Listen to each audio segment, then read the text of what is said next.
ఓ చోట కూర్చున్నావు, cell phone పట్టుకున్నావు. అయ్యా తమ్ముళ్ళారా చూడండి, మీరు సెల్ ఫోన్ పట్టుకున్నావు. ఎందుకు ఈ సెల్ ఫోన్ పట్టుకున్నాను? దీంతో పని ఏంటి? ఫేస్బుక్ ఓపెన్ చేశా, దీంతో నాకు ఉపయోగం ఏంటి? వాట్సాప్ స్టేటస్లో ఏవేవో వీటితో నాకు ఉపయోగం ఏంటి? నో, ఇది నా సమయాన్ని తినేసేవి, నా సమయాన్ని వృధా చేసేవి.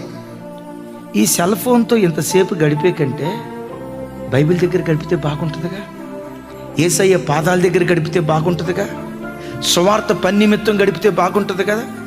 లేదు, పండుకున్నావు మంచం మీద. ఎంతసేపు పండుకుంటావు? ఎందుకు మంచం? లేదు, 2-3 దగ్గర కూర్చున్నావు, అసుకేస్తున్నారు. ఈ ముచ్చట అవసరమా? ఈ మాటలు అవసరమా? ఇంత విలువైన సమయాన్ని ఇలా వృధా చేయొచ్చా?